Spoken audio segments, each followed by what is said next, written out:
Okay, I think we're Good afternoon. well, you just said good morning a second ago. It's really off It's been off it's been camera hours. obviously, but It's been hours. yeah, you endured that whole 5 minutes while I was making some coffee. You make coffee too quick. Yeah, I mean it's the way of the world now, I believe. No, it's the way of populism. Populism. Well, Yeah, do whatever. Do that Keurig stuff and enjoy your weak, terrible coffee. And I mean, we don't use the cups. We don't use the K cups as they so to speak. We use just the well, that's very great, but still, we fill up the thing ourselves, and I don't know. I'm kind of a wuss when it comes to coffee you're grinding your own beans. anyway. No, that's not me. I'm like I sick of grind them. mine. Yeah, I'm sure yeah, I mean you're from that generation, I guess. The younger generations are doing it too. I don't know. Are they? They're going harder on the coffee. I mean, maybe us Gen X or wait, you're Gen X. I'm Gen X. That's right. You're like the beginning of Gen Gen X. X. Gen X starts with my middle brother, Mm-hmm. and they're turning 60 now. Mm-hmm. But yeah, I know there's a guy out in England that does a podcast thing, uh, James Hoffman, who talks about coffee. He's probably, I'm going to guess close to your age, and he he's been doing coffee stuff for 20 years. He won a international competition for baristas, and he's worked with roasters and companies that make machines and all that kind of stuff. And he's been doing reviews of stuff. And he talks about younger people. He's done some research where older folks, our generation and up, tend to like, and almost really the older you get, they tend to like darker roast coffee. And younger folks tend to like lighter roast coffee and uh, some other things like that. The interesting thing is the lighter roast coffee has more caffeine. So Mm-hmm. For some reason, there it is. My social stream ninja. It looked like it was off. Let's see if it works now. Chat.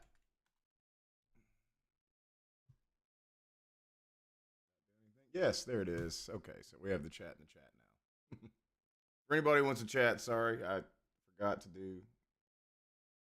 It's a lot of buttons to press before we start. it is. I mean, I'm like, okay, make sure this is the thing, make sure the sound is here, make sure Billy can see.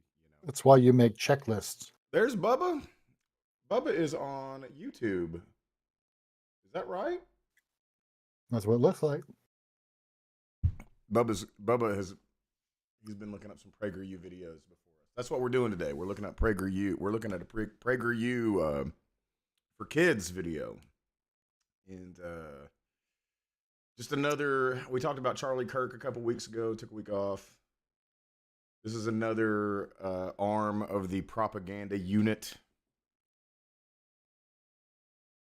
Yeah, and I looked up the Snopes thing about is Trump trying to replace it, and they basically said it's an exaggeration of a report that kind of suggested that they are a propaganda.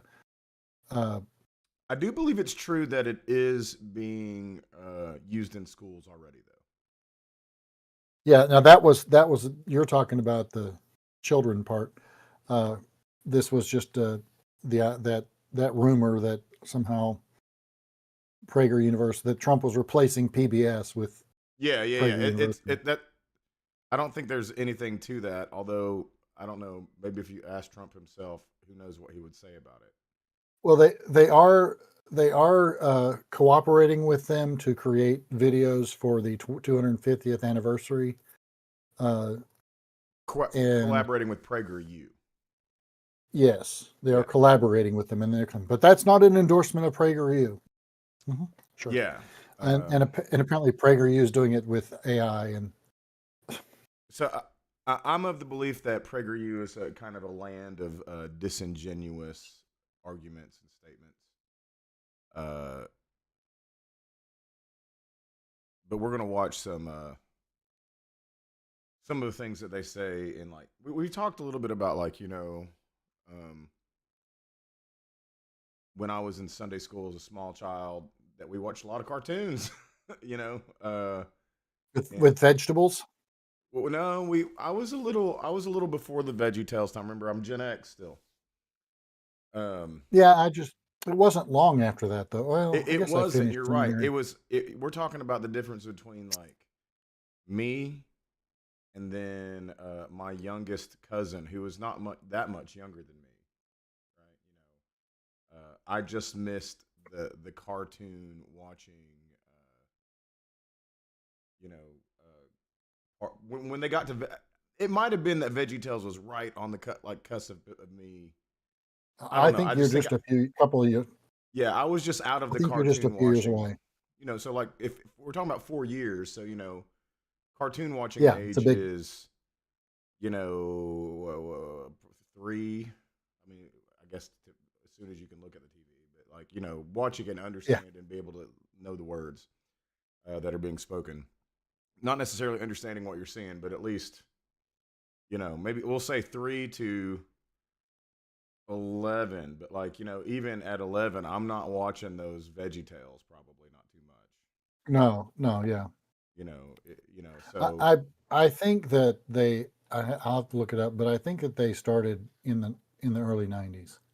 yeah, yeah. So like I was my cartoon watching days probably ended around 1989. Yeah, which is when I was there. Yeah, I was 12.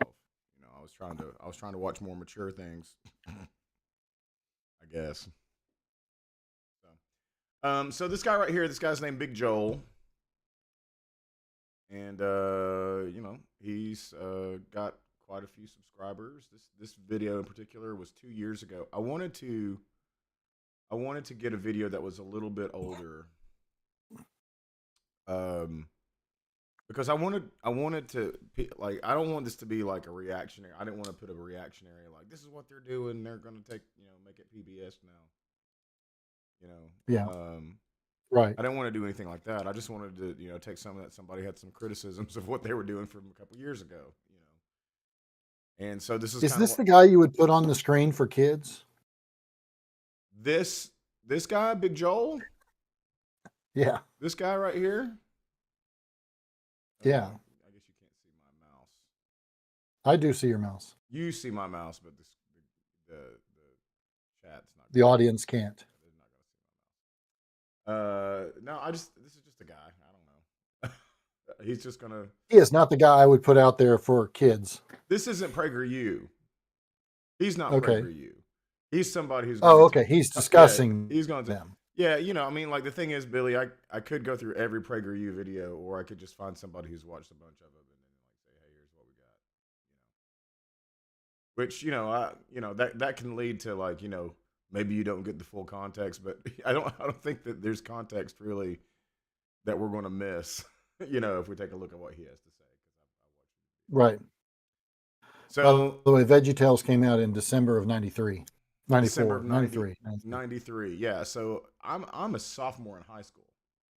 I'm Right. well out of like my cartoon watching. Although like Very I well said, out. I'm telling you, my cousins who 3 and 5 years, the youngest one 5 years younger, they were still kind of doing it right. So like if I'm a sophomore, they were um seventh and fifth grade. So like they knew about it, right? I remember them talking about it, Right. and If you were watching cartoons, it was The Simpsons. yeah, I was watching Bart. That was when Bart was having his heyday. He was on all the Right. shirts. Bart was the star of the show then. Yeah. And this was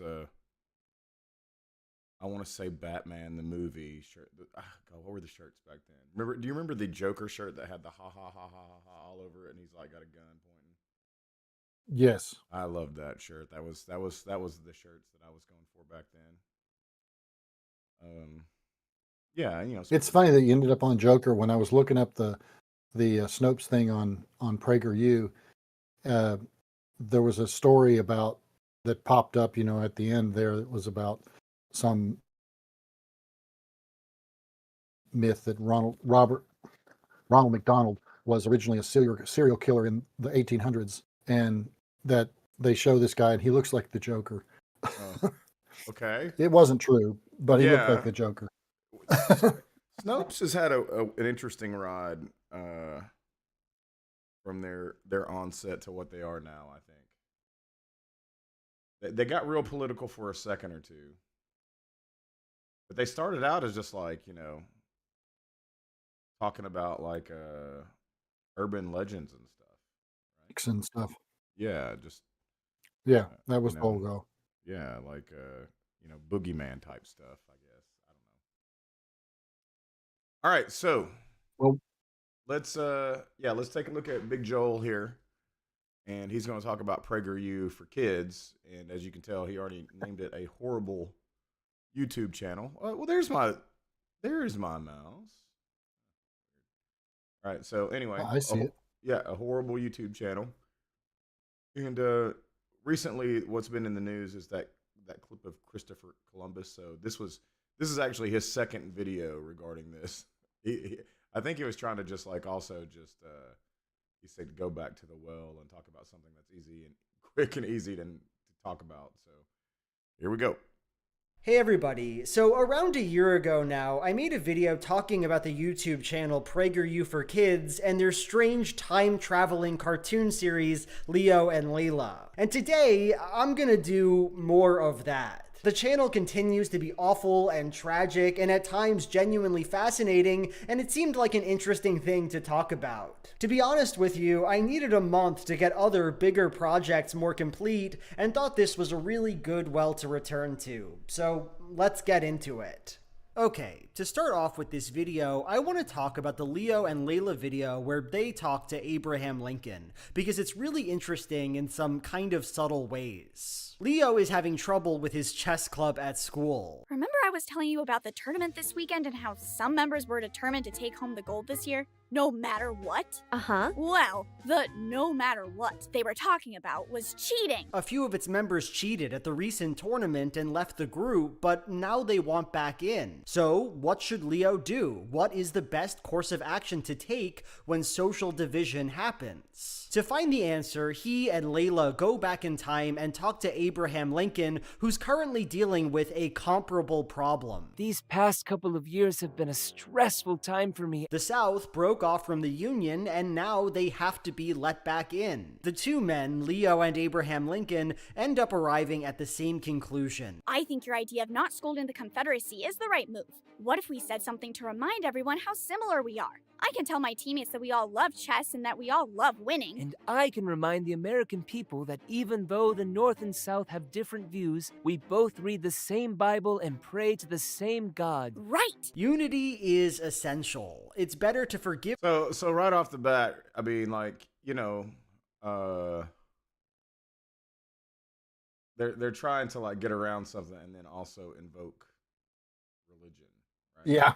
So Yeah. it's interesting too because Dennis Prager, he's Jewish, but like he's big on calling it like the Judeo-Christian value set. I Right? noticed that. Yeah. Yeah. So it's interesting though, the concept there about letting people in, but then they throw in we worship the same God and all that. It's kind of interesting because there are times when I am pretty sure that the people that we in the United Methodist Church have had division with, I'm not sure we worship the same God. Yeah, right. 'Cause, I mean, but it is. there's one that loves people and there's the one that hates people, and But this could be true of every person who like has a belief set of I don't think this is like there's certain religious groups that think that you aren't doing it right. there's a lot to do. Yeah. I mean, just everybody's so right when it comes to this stuff. You know what I mean? Give the South and the criminal chess club members, not scold them too much, and all go on with your lives. So, the fundamental tool Leo and Layla use to convey its propaganda is metaphor. Post-Civil War America, this video claims, is a lot like a chess club with cheating members, because in order for it to be good, the people who leave and are disgraced must be allowed to return, and return without much judgment. That's what Lincoln did, and that's the right way to approach social division. On first pass, this all seems reasonable enough, doesn't it? Lincoln did give a speech where he talked about forgiving the South. He did want very much to reunify the Union. But when you take a closer look at this metaphor, you might start to notice one telling and important problem. Put simply, Abraham Lincoln did not preside over the reunification of the United States. He was assassinated 5 days after the Civil War concluded. So, yes, Lincoln did believe in a rhetoric of reunification. The video doesn't mention this, but he also proposed a 10% plan, whereby former Confederate states could rejoin the Union after only 10% of their male population swore loyalty to the US. But none of this can really add up to all that much because it was in no way politically actionable. Andrew Johnson, the president who took over after Lincoln was killed, was a former slave owner and white supremacist. He wanted an incredibly hasty Reconstruction plan whereby black people would be guaranteed no rights. And he was impeached by the Republican Congress. They overruled his vetoes and forged ahead in pursuing a much more ambitious, though ultimately short-lived, Reconstruction plan. We will never know what Abraham Lincoln would have done after the Civil War. I think it's one of the great tragedies of American history that we will never know that. But I can guarantee you this, that he, a genuine abolitionist and smart guy, would not have been as stupid as Andrew Johnson. Reconstruction, a real Reconstruction, was going to happen, had to happen. The Confederacy could not merely return when 10% of its men begrudgingly agreed to it, because that would have been disastrous and evil. A speech about the goodness of reunification can only go so far when a state that left the Union to own slaves needs to reintegrate into a union without slavery. So, why do I care about this? What's the big deal? So what? PragerU narrowly zooms into the words of Abraham Lincoln without attending the political realities of his time. Well, I find it interesting because it speaks, I think, to a really deep element in PragerU's political philosophy. Recently, PragerU released the following tweet: "Compassionate societies are built on justice, not compassion." We know what PragerU... What? What does that even mean? Justice is built on compassion. Yeah, right? Like, So there's kind of two kinds of justice that people think of. And one of them is eye for an eye, tooth for tooth. We're going to punish the criminals, and that's justice. Then there is the justice that the Bible, even the Old Testament, speaks of, in particular, actually. That is not that. It is justice for the poor, justice for people that are suffering. It is the Matthew 25 stuff, That's what justice looks like biblically, and that's what the word means. It doesn't mean the eye for an eye, tooth for a tooth kind of justice. It isn't about winning in court. It's about lifting people up. Sure. So I think he goes on and talks about this a little bit. We've had comments about like the death penalty and stuff before. We've talked about it. I think we talked about it when we were talking about Pope Francis. We talked a little bit about the death penalty. We watched like I want to say a friar. He looked like a friar talking. So anyway, yeah, I think he delves on this a little bit here. PragerU means by this, right? At least from a general perspective. PragerU has always believed very deeply in retributive punishment and the death penalty and prison. As strongly as I feel about any issue, I understand the opposition. But there is an exception. the death penalty for murder. And here they're saying that for the world to be a good place where people care about each other, our society must pursue this kind of justice. But when you look at this Leo and Layla video, what we get is not a message of justice, but its opposite. There is no concept of how Southern society might have to change to grant subjecthood to its newly freed slaves, no concept of the wounds they created, and no idea of how to mend them. All Abe Lincoln has to say is, let the kids back into the chess club. We forgive and forget. Because if we don't, social division could get even worse. It is interesting that PragerU should say that a compassionate society can only be gotten through justice, because at the social level, from their perspective, there can be no justice, no claim made against its actions, no need for it to change. We can have justice for individuals, but for society, all we can have is a boundless and vacant compassion. And if you want to see an even more pronounced example of this, we have to look at the Leo and Layla video where they talk about Christopher Columbus. So before he goes into the Christopher Columbus stuff, you got any commentary on like just the right wing, you know, like their general position on like the death penalty, and it seems counter to what they're, you know, saying, you know, when it comes to like the Civil War. Yeah. Well, I think where they're coming from that I don't agree with, I'll start there, is it's alpha male kind of stuff that everything is supposed to be done alpha male wise.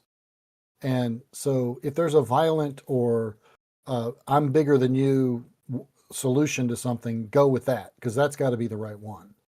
You know, in capital punishment is the ultimate alpha male punishment, right? Right. We get to, and even better if we get to kill them in a way that's extra painful. You know, it's to me, it's where it's counterintuitive, of course, is that it doesn't have anything to do with justice. It has to do with revenge, retribution, as he said, which is, as a Christian, antithetical to the teachings of Jesus. Mm. All right, let's see what he has to say about Chris Columbus. This was the thing that made the news, right? So there's a lot to say about this video. It engages in some of the most intense Columbus apologetics I've ever seen, going so far as to imply that Columbus was really nice to the Taino Indians, a group of people he quite literally enslaved. The first people we met were great, the Taino. They were peaceful, curious, and really helpful. I could tell right away that they were highly intelligent. They even were able to quickly mimic everything we said to them. I ordered my men to treat them well. But ultimately, I think the best way to approach this video is to zoom in on two of its most interesting moments. The first happens in the introduction of the video. As Leo and Layla discuss the controversial role of Columbus in modern American discourse, they say this. The side against Columbus says he was a really mean guy who spread slavery, disease, and violence to people who would have been better off if he'd never gone to the New World. Ouch. I know, but the side for him says he was a really courageous guy who loved exploring, inspired generations, and spread Christianity and Western civilization to people who really benefited from new ways of thinking and doing things. That sounds really... So here's where I like, you know, I'm already having a little bit of a problem here. So it's like this is like the killing in the name of mentality, right? Like this is the ends justify the means, right? Exactly. And this is painting forcibly, you know, indoctrinating a religion on, you know, maybe a more primitive civilization. Like this is saying, like, off the bat, this is a good thing, right? Like we're already saying, hey, look what it did for them. They got to be Christians. Like, so as an atheist, that's like, I'm like, you know, this is just more people like using religion to, you know, to control. That's almost the same logic as the people that try to say that, well, it wasn't so bad for the slaves. They got 3 squares a day and a place to live, and some of the masters treated them well. Right. Well, I don't know if you've seen this. They're still slaves. Yeah. Really Here's the rest of the good. clip. If you want to understand why I'm so interested in the children's content of PragerU, I think this moment does a good job of explaining it. In some ways, Leo and Layla is more gentle than other aspects of PragerU. It is less explicitly political, it expresses a more kindly attitude, etc. But in other ways, it goes much, much farther. A few years ago, Mike Knowles, a genocidal fascist in his own right, made a mainline PragerU video about Columbus. The basic idea of the video is this vague gesture that while Columbus did not treat the Indians he met well, we still ought to celebrate him because he's responsible for America, the civilization that we live in. Columbus was not blameless. He sold natives into slavery. But the explorer did not invent slavery. I find this line of reasoning self-serving and ridiculous, but we also Yeah, you find it ridiculous too? He didn't invent slavery. That somehow excuses it. Yeah. Yeah, well, Michael Knowles, he's a special kind of stupid. Like, I mean, a special kind of apologist, if you will. There's no apology too big for him. ought to note that it's far less radical than the position Leo and Layla just advocated. No, this cartoon says, Columbus did not merely do a bad thing that we shouldn't care about because America is so good. Rather, there is an important sense that his actions were actually benign, that in fact he did a favor to indigenous populations by civilizing them and introducing them to Christianity. And spread Christianity and Western civilization to people who really benefited. Because the audience of these videos is young children, because children are impressionable and politically illiterate, PragerU is willing to proudly stand by parts of its political project that it would otherwise often work to hide. Lying, murder, war, it all exists in the land I just found too.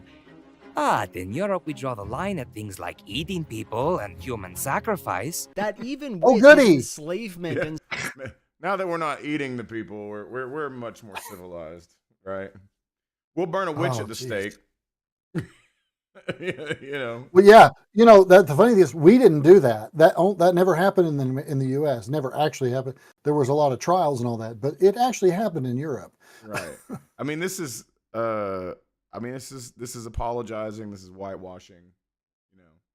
And here comes the zinger. slaughtering of indigenous populations, we might reasonably call his and his culture's impact on the lives of Indians a positive one. Here, in this video, we find the foundations of supremacist thinking before the innuendo and the lies and the supposed nuance sets in, and I think it's important to look at that. The second moment I want to look at in this video comes toward the end. As Leo confronts Columbus about his slaving, they have this interaction. Slavery is as old as time and has taken place in every corner of the world, even amongst the people I just left. Being taken as a slave is better than being killed, no? I don't see the problem. Well, in our time, we view slavery as being evil and terrible. Ah, magnifico, that's wonderful. I am glad humanity has reached such a time. But you said you're from 500 years in the future? How can you come here to the 15th century and judge me by your standards from the 21st century? So, I find this scene Big Joel's gonna tell us what he finds the scene, but give me a break, right? Well, it is a valid argument that we can't judge people by what they understood based on what we understood, because we have different histories. But there's still, people being enslaved is still bad. And, it's one of the things that, the Bible is never condemns slavery. No. It just doesn't. And yet most Christians still think that's a pretty evil thing. And I I mean, say by most today's Christians standards, because I've yeah. heard, well, I've heard some Christians say the thing I said earlier, like, well, it wasn't so bad for some of them. When you're apologizing for slavery, yeah, you're wrong. So, and listen, I'm not the Bible guy here. You are. Um, the son of Ham stuff, right? Or the right? Is that what it's son of Ham? Curse of Ham. What am I talking about? I'm Okay. talking. So this biblical story, I want to say, from my understanding, this was one of the stories that was used when I want to say it was. It might have even been pre-United States, and I want to say that the guy who was leading this charge was a pastor by the name of Cotton. I want to say. Oh boy, I'm probably screwing this up. But anyway, the argument was whether black people, the slaves, were just lesser people or were they animals, right? And Hmm. then the people that were making these arguments were citing the Bible in various different ways, to like make their claim, right? Right. Um, but wasn't I'm thinking Ham, right? Do you know what I'm Yeah, talking about? I have searched on Bing The the Curse of Curse of Ham. Ham, and you're right on target. I'm looking for the more. The details of this they're a little bit elusive to me because I'm going by memory. Yeah, Wikipedia's got a really long set of stuff, On the Curse of and it Ham, goes all the way does it back. talk about like Yeah, its use in slavery times in the Wikipedia? Should we pull up it's the it's all co-pilot? about it. Yeah, it's all about it. Oh yeah, really interesting. Yeah. So anyway, Even, but I was looking for so I don't know that the the spread of Christianity was necessarily even like it might have, induced slavery in some ways on these people. well, everybody's going to look and try to find something to justify They're, the terrible things we do. right, right. And to not, you know, own it in some way. Like we don't have to own that. Which listen, And you if I don't have can, but slaves, if you I don't have can to claim own the that. Bible, if I can claim the Bible backs me up, that's some pretty good authority for some people. Right. So like, the Bible has been used for a lot of bad behavior. Pretty awful things. So Yeah. like I don't even know if I want to like give Layla and Leah here or what is it? I don't remember the two kids in the Yeah, I cartoon. don't remember the kids' names either. Uh, I don't want to even like say that like what they're doing here, the forceful spread of a religion is bad, in my opinion, right? And it caused Yes, much, and I it would agree caused with that. The forceful spread of anything is bad. It sure, yeah, When it's religion, you're it's so the phrase, the term appropriation, has been used. Elvis appropriated music from black singers and things like that. Um, and there's a gray area when it comes to appropriation. yeah. You're talking But about stuff that I've taken a lot of look at. Yeah, yeah, so the appropriation is a real thing. But there's, as I said, there's a lot of gray area. But there's not yeah. gray So area in taking somebody's entire culture and saying, we don't want you to live in your culture. We're going to impose ours on you. sure, I think Which, by the way, is what Christian nationalism was all about. I think for me, appreciation is the word that you want to look for instead of appropriation when you're trying to like do like maybe like for me, I do my job is to do a lot of cover songs, right?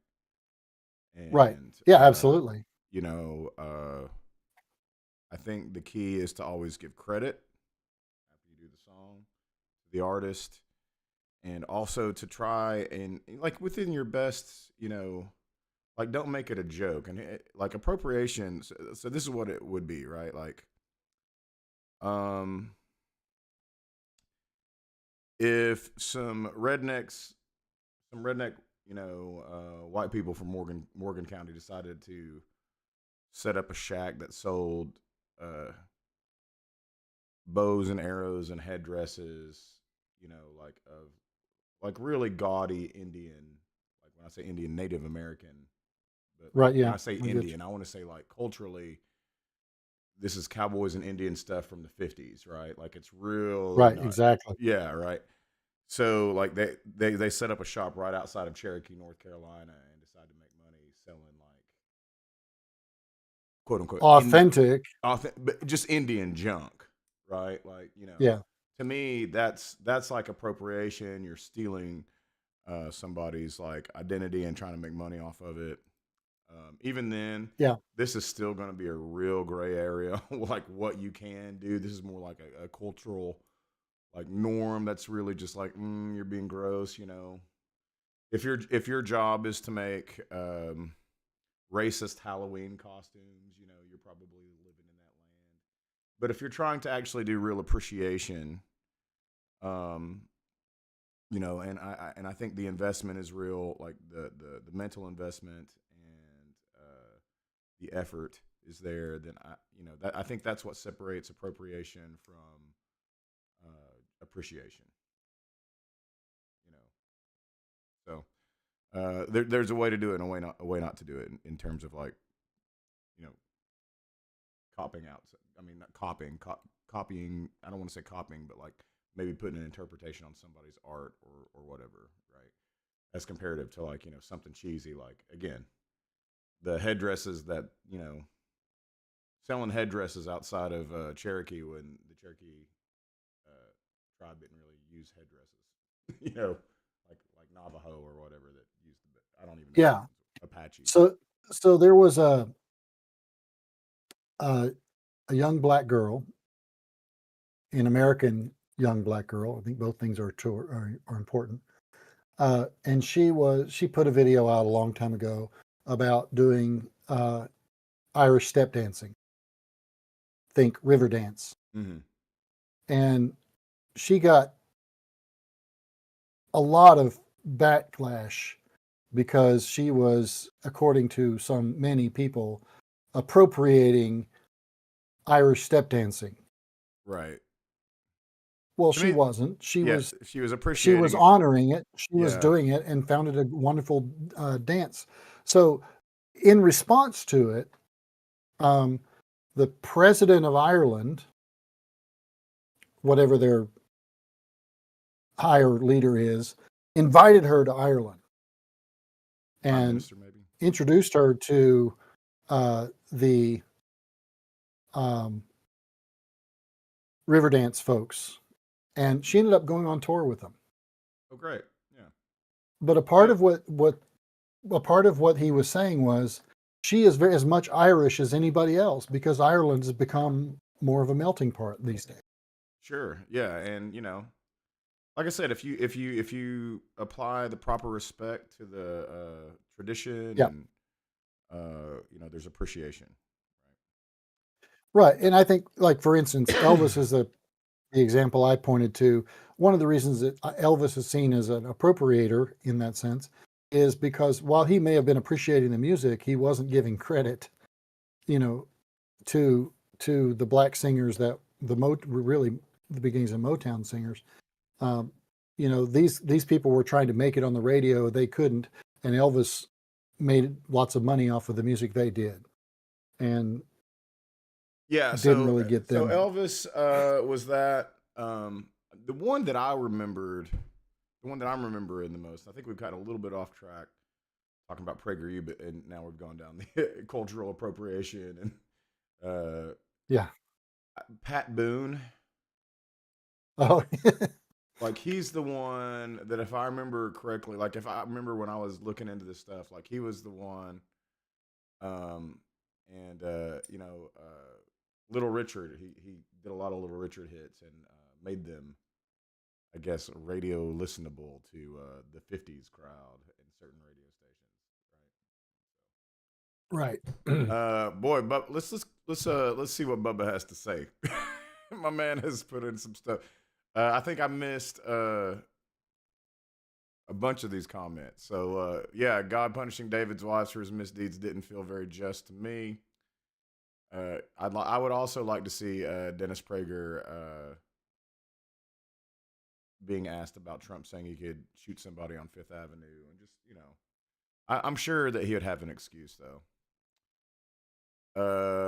The Eucharist says different. I don't know what we were talking about in that regard. Yeah, I'm not sure what he means by that one. The Eucharist, cannibal. We were talking about cannibalism. Weird, yeah. So he's saying at least we're not cannibals, but then he's, you know, talking about, I guess, you know, communion. Yeah, that's Maybe it's a stretch. I think he's having a joke there. even as a Catholic stretch. Yeah, your autocorrect is special today, Bubba. So anyway, yeah, let's move back to PragerU here, and just the fact that you know, I mean, just this is kid stuff that they're putting out there. So like, it's gonna sound sweet, but it's like this is kind of like, you know, you're making excuses for some bad behavior here. Just absolutely fascinating. To start off, it's so incredibly odd, just from a storytelling perspective. Columbus, within the narrative of this cartoon, is not some abstract creature from 500 years ago. No, he's literally a human being, and here, he stands on a slave ship and talks about what a hero he is. Within that context, how is the sentence, "How dare you judge me, you're from the future," even make sense? What is it supposed to mean? Does Columbus think it's wrong to own slaves, or doesn't he? Are Leo and Layla upset at his actions, or... Yeah, so he was like, oh, that's great, Magnifico. But like, you know... Yeah. But then it's don't like, judge me don't for judge it. me now. Yeah, like we Oh, just do it which is odd differently. because what he's saying is, I really wanted, you know, what they're making him say is, I really believe that slavery is bad, which is Yeah. BS. Yeah, well, I mean, there's no way to really know, but the evidence would say that he was fine with slavery. Yeah, show me by your actions. Aren't they? Yeah. It all just feels so wrong and uncomfortable. And I think this feeling of discomfort ties into a deeper observation about this cartoon and about PragerU's ideology. See, the prevailing concept that people have of the left and right is that the right believes in universal moral principles and the left does not. PragerU itself has videos about this, talking about the importance of God and morality and the moral relativism of the secular left. That if there is no God, there is no objective morality. But the reality is, If there's no God, there's no objective morality. So I'm going to be the devil's advocate on that one. Well, I mean, that's fine. What's WTF? If there is no God, isn't that mean that morality is the most objective that it could be? I mean, if you're talking about morality based on a faith or a religion, then it is subjective by definition. So I'm gonna have to come at this from a little bit different angle because Please do, because he's an idiot. But yeah, well, because I mean, when he says if there is no God, then there's no objective morality. Well, my stance is that there's not really an objective morality. The closest thing that you can get is when you do something really that you might put in that like category, like say murder, for instance, right? right. And then And you can't say, okay, well, the 10 Commandments gives us that. Right, but then the qualifier is like for pleasure, right? So like, Dennis Prager, not 5 minutes ago in this video, was like, but the death penalty, right? So like that would mean that there is no I objective don't know. morality on murder. He himself doesn't believe in objective morality on murder because, there's a time and a place for it, right? I saw a Right, really, right. I Yeah. saw a really funny. I don't want to like put some of this stuff up because some of the stuff I watch is like heavily atheist, right? Like it's Sure. Right. I get it. obnoxiously atheist, right? If you know what I mean, like stuff that I'm like I grimace a little bit about, but this one was actually pretty funny because he's an atheist and he does this like call-in show, and I can't remember his name right off the bat, but he said, "Listen, I'm an atheist, but I ground my morals in the Bible, so sometimes I believe it's okay to kill babies." And so he had another atheist on with him, and then he had a Christian caller on the line, right? And then the Christian caller was like, "No, right? It's not okay to kill babies." And then the guy and he's playing a game with him. He's like, "Based on what?" Like he's like, if it's grounded in the Bible, sometimes it's okay to kill babies. And this guy couldn't get around it. Eventually, he's just getting trolled. He eventually makes the Christian caller hang up, right? But the problem is by that even the Bible itself has a hard time with, saying, "Here's the Objective things." morality. Here's the things to do, and then let me show you some examples of me not doing it. Or That's when I right. think it's okay, right?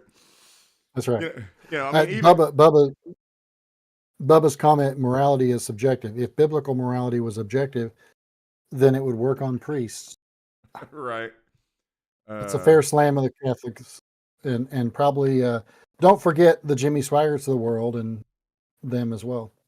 Well, and just maybe, and listen, not you as a youth director or youth pastor in my days, but it just feels like here in East Tennessee, I don't know how it is up in your neck of the woods. I'm sure it's kind of similar. It just seems like the people that get busted for the most egregious, like child porn and sex trafficking type stuff, or like the Christian pastors and youth pastors of this world, right?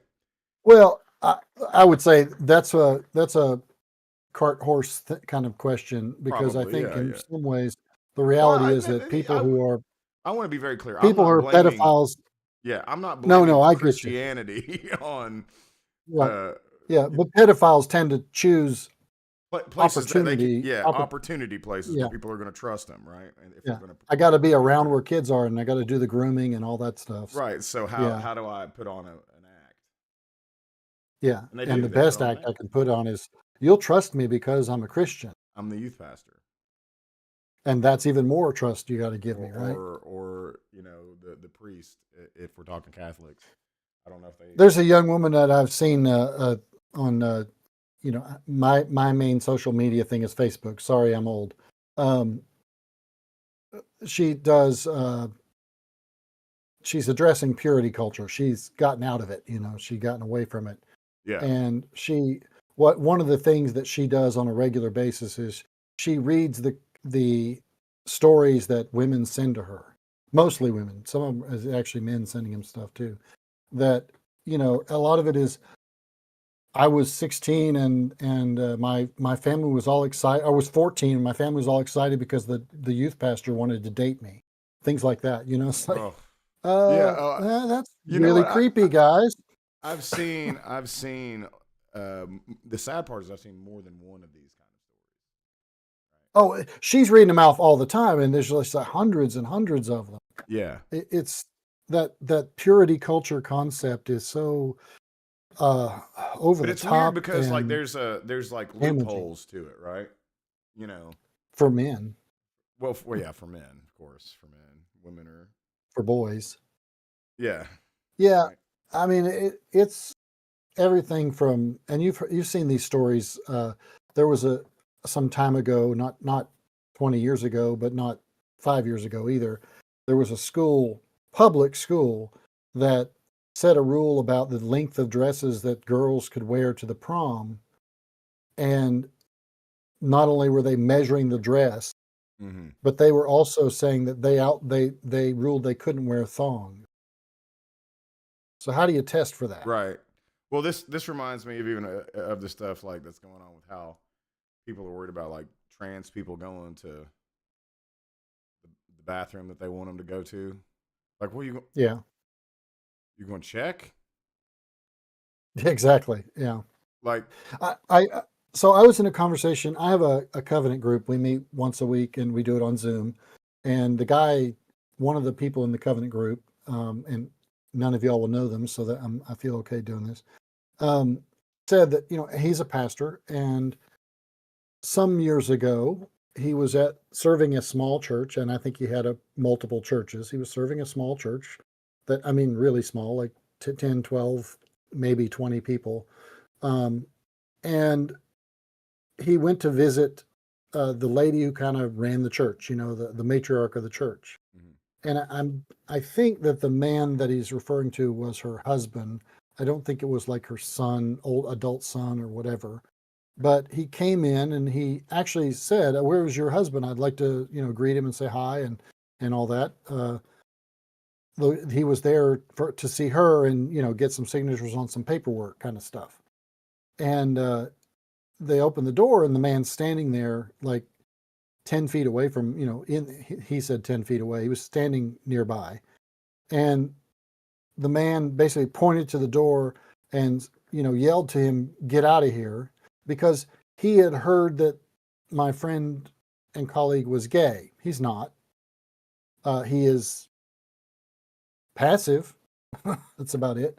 And he had heard that he was gay, so he believed it. And he didn't. I mean, from the instant he saw him, he was like, hold on. What do you mean by passive? I mean, he's a quiet person. Okay. He's not quiet. A in your face kind of guy. He's not out there, jumping around. That's just not a lot known about the social life in general, probably. Well, just that he's maybe a little more effeminate, less alpha male. Let's put it that way. Okay, not the standard machismo that needs to. Right. So he's a pastor he was an editor for a newspaper for years, and he's a quiet, passive, not in your face kind of guy. He doesn't like conflict. Like I don't like conflict either. Yeah, just a. So he goes and this guy, he hasn't even been able to say hello to him yet, and the guy is, "Get out of here," and so he says, "Okay, I will leave." And he turned around and went to the door, and he walked to the door, and he got to the door, and he had to stop for the second to turn the knob. The guy comes at him and puts his foot in him and shoves him out the door with his foot. Literally.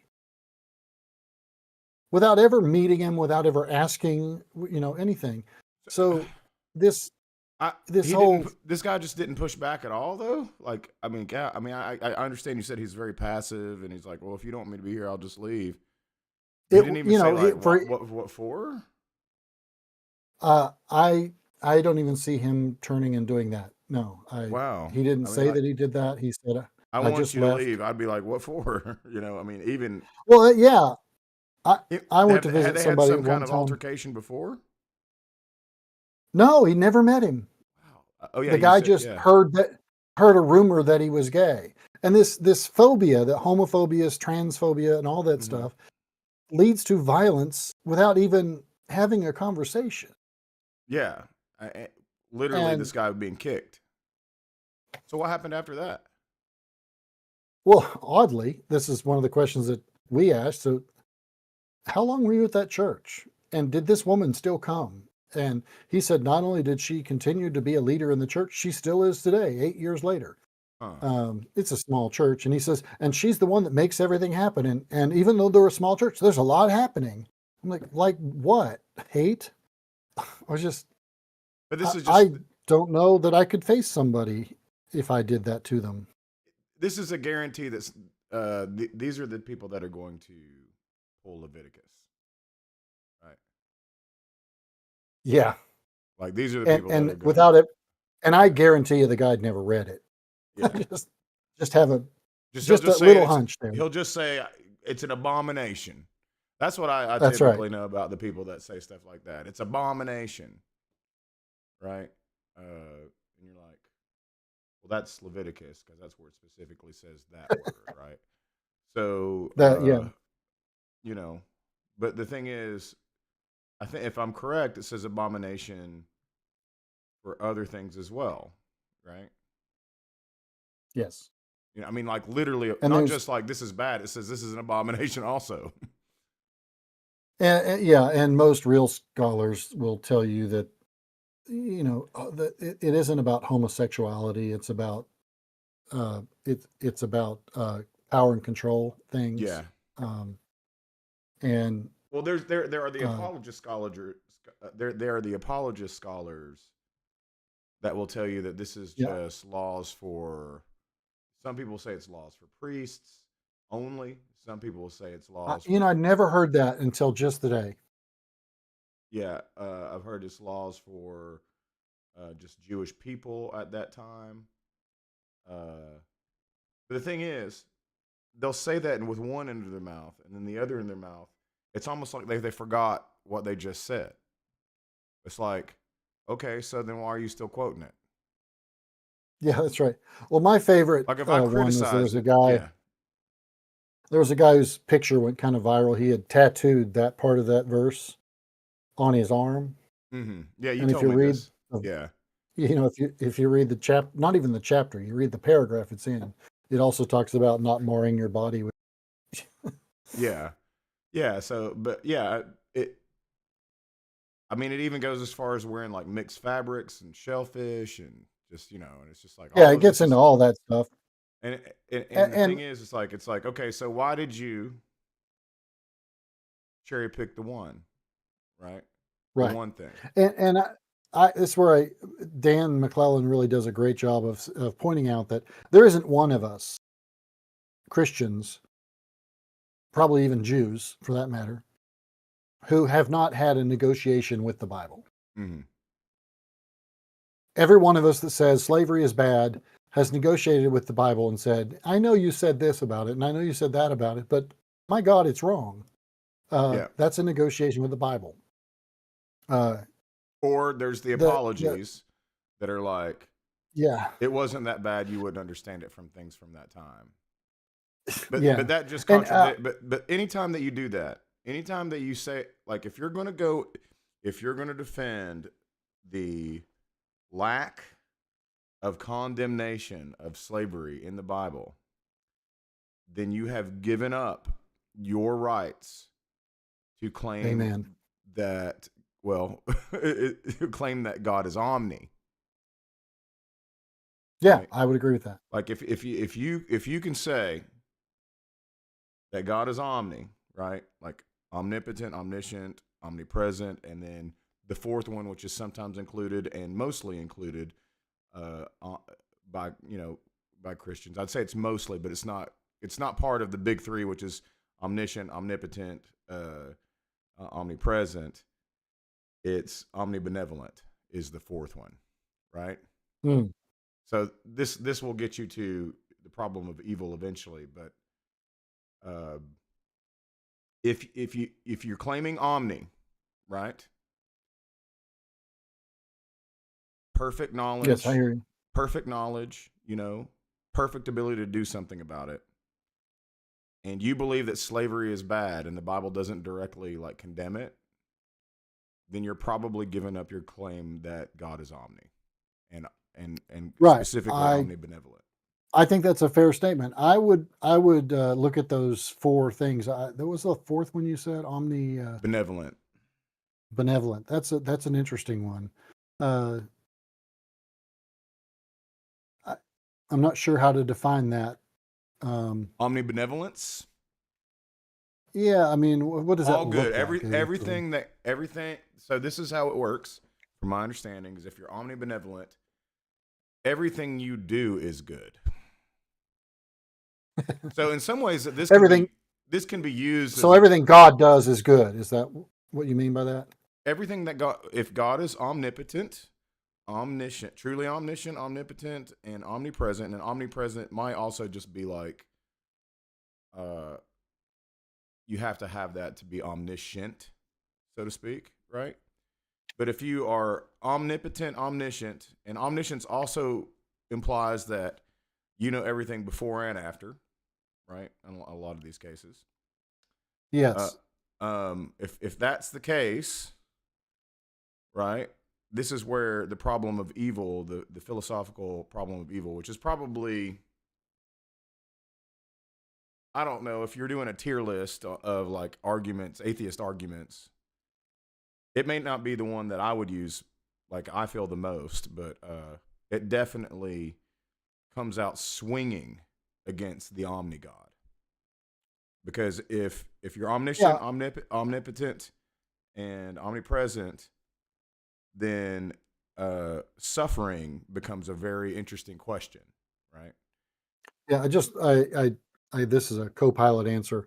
Mhm. The term omnibenevolent means all loving or infinitely good, So, typically in reference to deity, again, etc. in order for this to work, that means that everything that has been done is already good.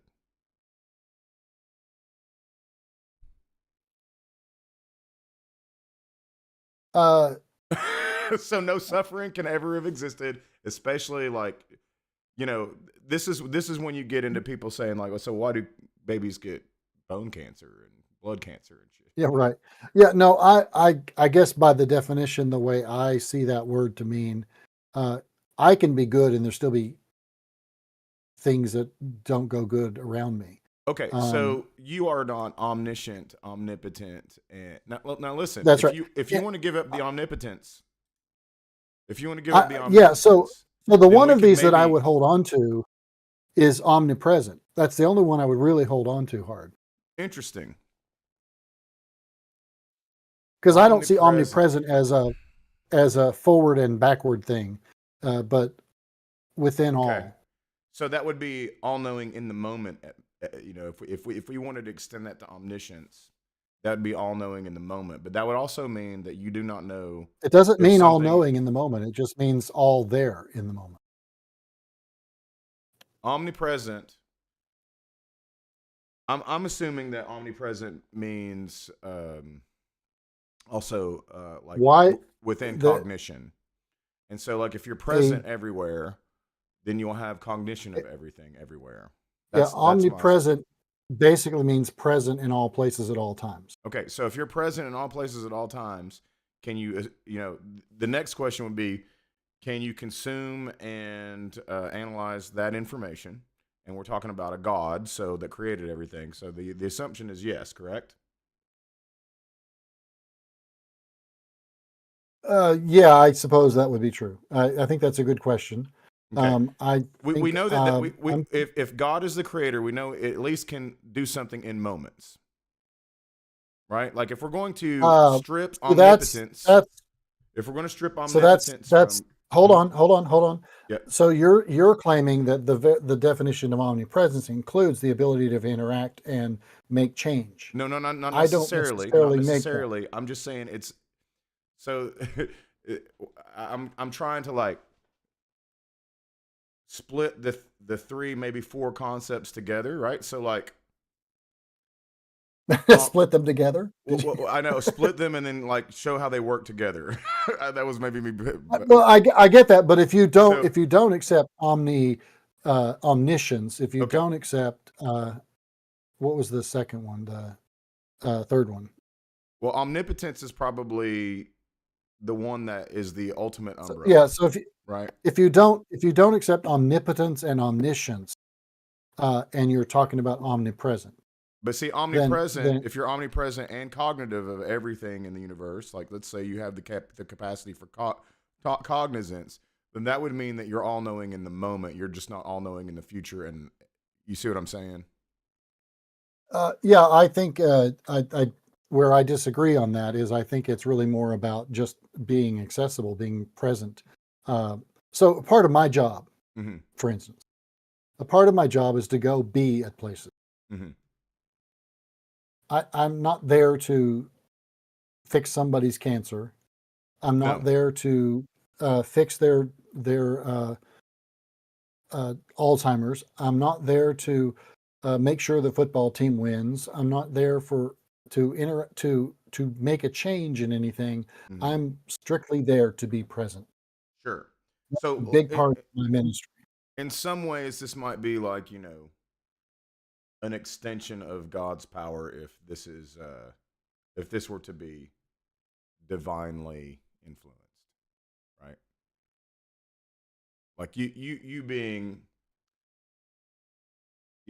this would be you being a part of that. Like maybe this because would of what I because be, of what I represent, I yeah, bring comfort just being there sure, in some way.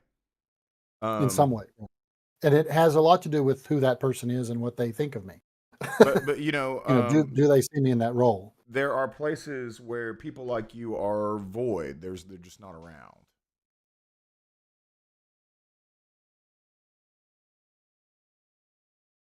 Say that again. There So are people like me who are void.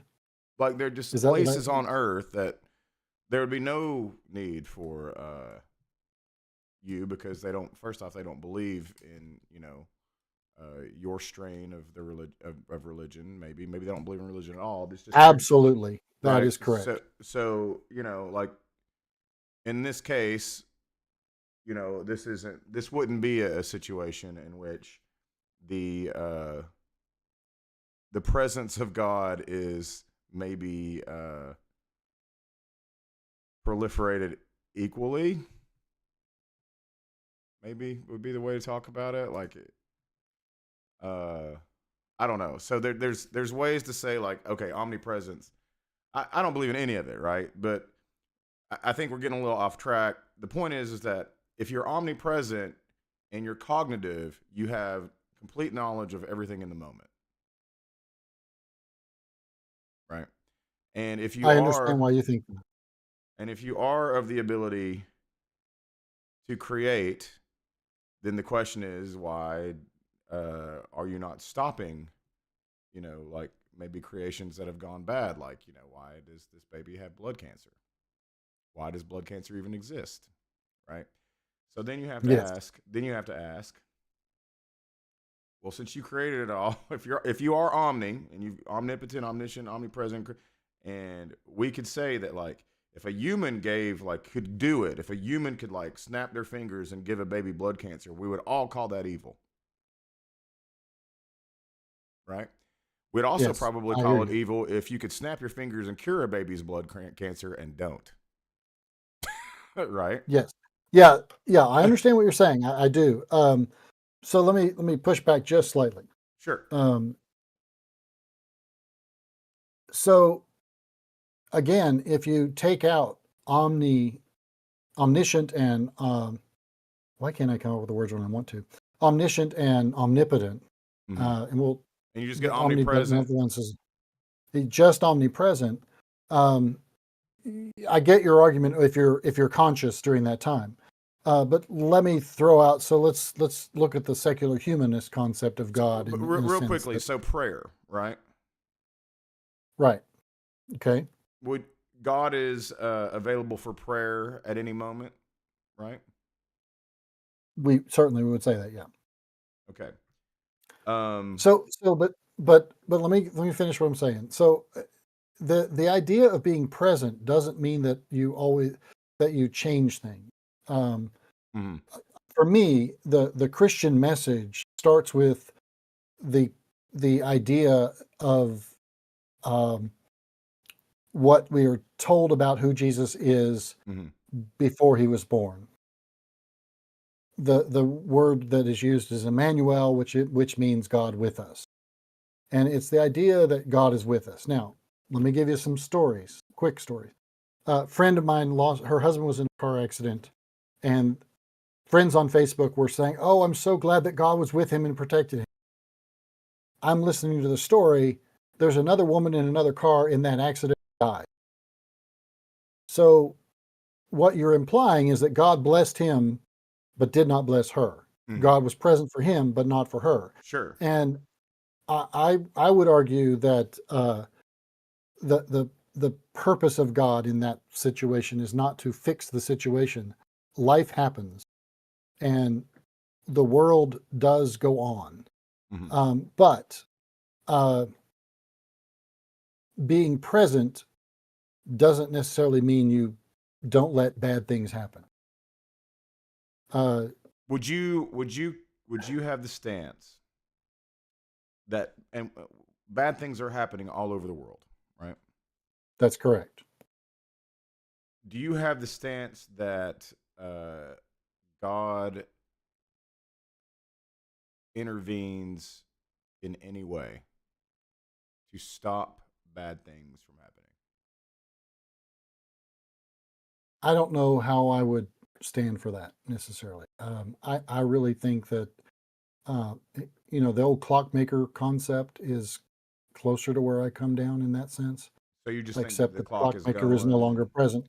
The difference is the clockmaker doesn't have to be present. And for me, it's about the presence. That there is comfort in the presence in the times that are bad. It's comfortable in the Okay, presence so hold when on, hold on, hold on, times are hold on. good. You said that the clockmaker is present. You believe in the omnipresence. Well, I said the thing is, the difference is the clockmaker is not always present. Is the clockmaker God in this scenario or not?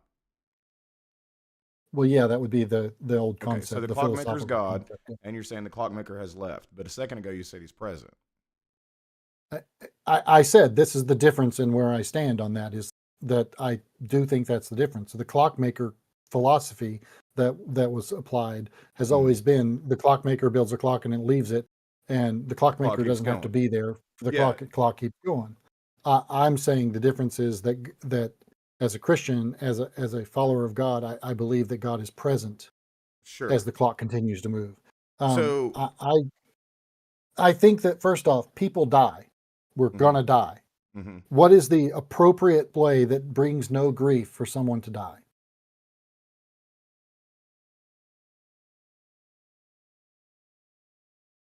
When you There is say, none, right? well, grief is when somebody dies. The grief isn't for the person that dies. I guess if you're somebody that is not Right. cared So about, all of us experience this terrible thing of losing the grief mothers is and for yeah, fathers, and yeah, losing people. Yeah.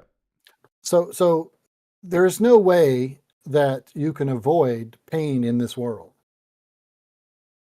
So You know, why was the old pain? adage, the old adage that that shoot, the only So thing that is constant in this world is death and taxes is not true, because another thing that is also constant is pain.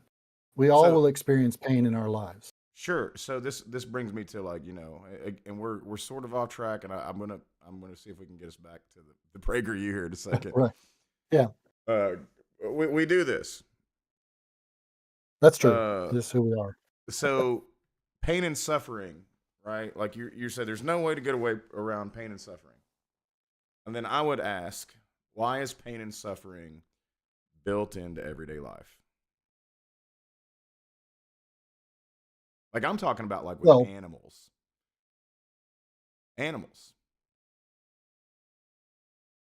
so Why do animals if suffer? Like the feed it, like carnivorous animals eat kill others and eat like we others, do, and like will eat them, and it's not even humane. It's like it's a vicious, violent process.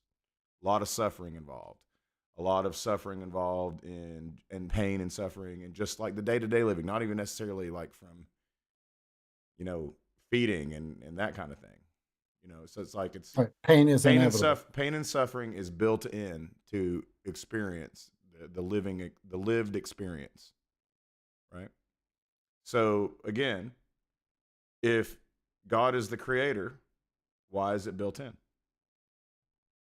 So I guess that God would have had to create a place where no one dies,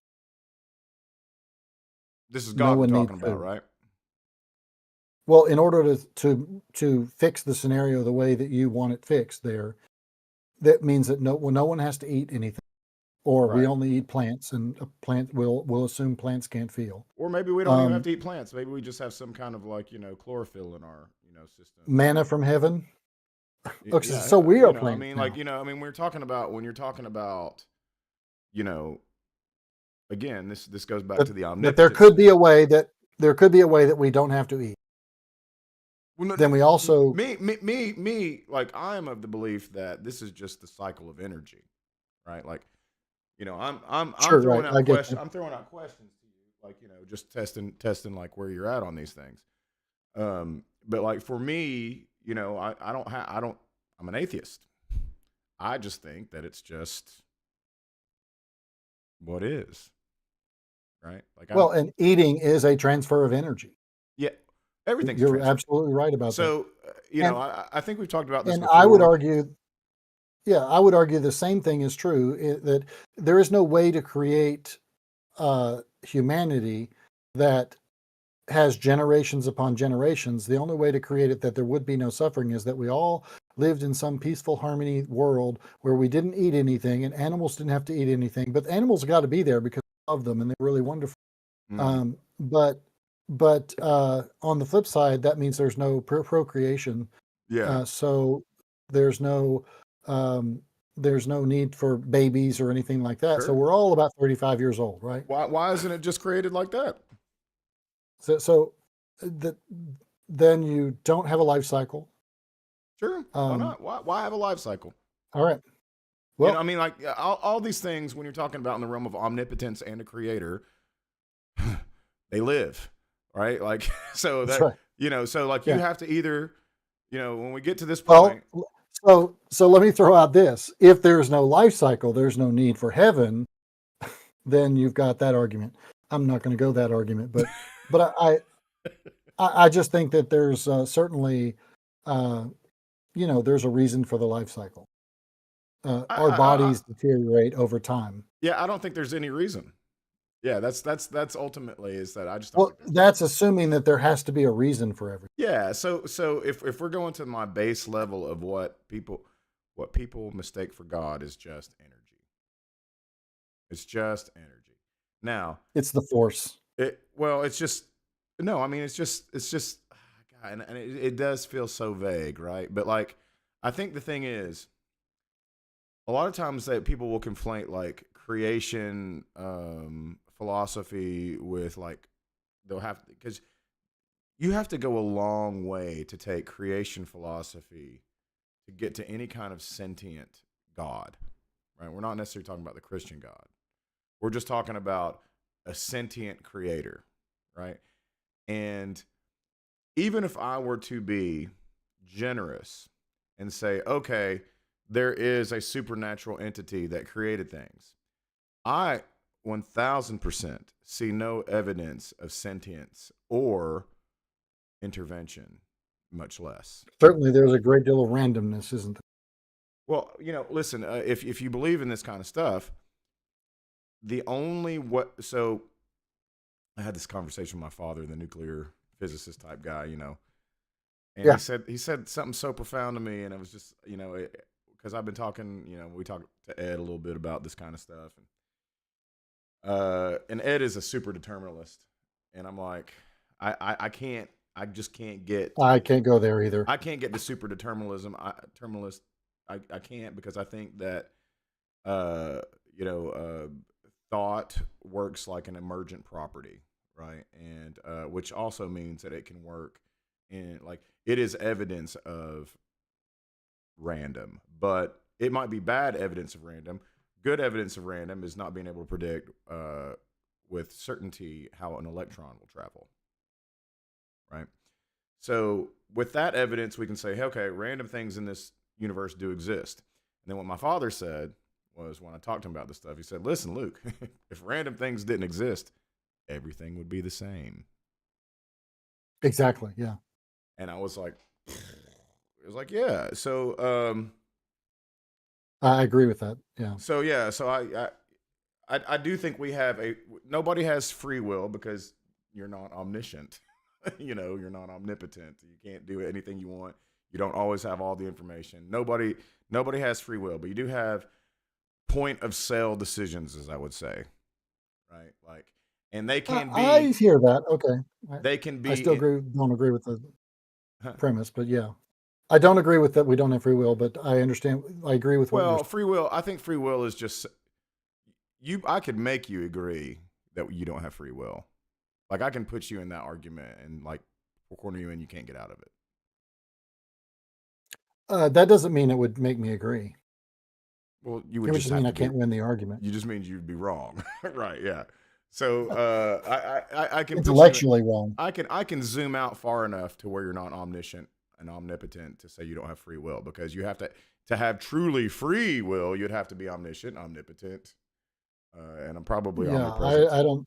Yeah. So I saw a video with Neil deGrasse Tyson and two other people, and it was right after we had that conversation some months ago about free will, and it was interesting because Neil deGrasse Tyson was the one saying we have free will. The other two scientists were agreeing with both you and Ed.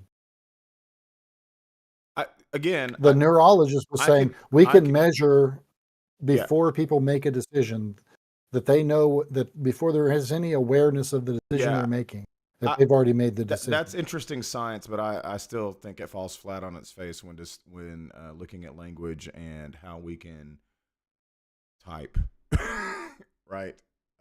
So I agree with you on this way more than Ed. That's for sure. Well, Ed would say that there's a chemical telling us that we're going to type a word. Yeah, right? yeah, Like I it's all disagree with that. Yeah. determined. Everything that once everything was set in motion, the things that were set in motion. This is the bowling ball. He would make knocking down Calvin pins. very happy. Yeah. Yeah, he'd make Calvin very happy, except for the fact then that has There's no God. Yeah. Well, no, well, that and then he would Calvin probably would not be happy with Ed's stance on believing if there is a God. Right. We'll agree on that one. But like, it is funny because it's sort of like a horseshoe theory in some kind of way, where you get to this like super determinist kind of place, and then it becomes religious again, because if that would mean if it is super determined, then it could be that a God did set it all in motion, right? Yeah, it's very cyclical, isn't it? Yeah. So you kind of get into this kind of like funky little area, and that's why people who voted for Bernie Sanders somehow figured out that they would vote for Trump. Oh man, the horseshoe theory. They go around the circle, and but anyway, I think we've lost track of the. We are far off of PragerU. And I'm trying to remember how we even got to this point, so I can see if we can segue back into the PragerU stuff. We're talking about, just the spread of like we were Christopher Columbus, and I don't even think that this is true, by the way. I just think only nominally true. I don't think Christopher Columbus had any care in the world about truly spreading Christianity. I just think that was probably something he said. I think you're absolutely right about that. And I think that's the case with a lot of people that do shitty things. Well, I think the reality is Christopher Columbus was just trying to find somebody who would fund his ships. Yeah, that's it. And I mean, he was an explorer. He was trying to find India, like actual India. Right. He had a mission. He did some failed. bad math. There was some math out there that contradicted his math, and it was the math that was more accurate. But hey, he was the first one to get the money from Spain. Portuguese man, right? He's Portuguese, right? Is that correct? I think so. I believe that's correct. Yeah. And I think it's Colón, which is interesting that Columbus is said, because it's not even close. Have you read have you read A People's History of the United States? No, I have not. I think this is the right book. It is one that really gets into if I'm right about the book. It looks like the right book. I'm looking at the cover. A historian named, if this is the right one, Howard Zinn, and when he talks about Columbus, he points out that he did genocide, that he brought disease intentionally to get rid of people, to get them out of the way. And a lot of. So I'm not saying that that's not true, right? I'm not saying that. And there was a lot of violence in Jamaica, and yeah. I would be curious if it was really like some kind of like he carried a vial of the disease around with him. Yeah, like I would just think that they just brought it over and didn't try to stop it, and that was probably enough to call it that. But yeah, there's some. I think that they claim some proof that there might have been like this person had the plague, and let's go put their clothes in this hut. Yeah, not only did they not try to stop it, they engaged in helping spread it, I think. But anyway, it's an interesting. I haven't read the whole thing. I bored with it quickly.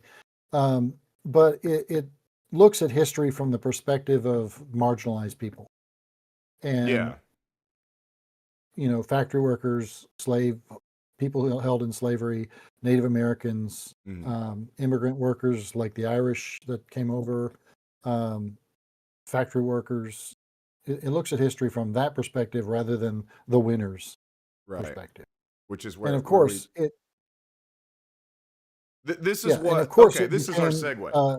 This is what PragerU is trying to do, right? PragerU is trying to make sure that the winners get the exact history told to children that they want. That's right. So, with that being said, let's further dive into the propaganda of PragerU for kids.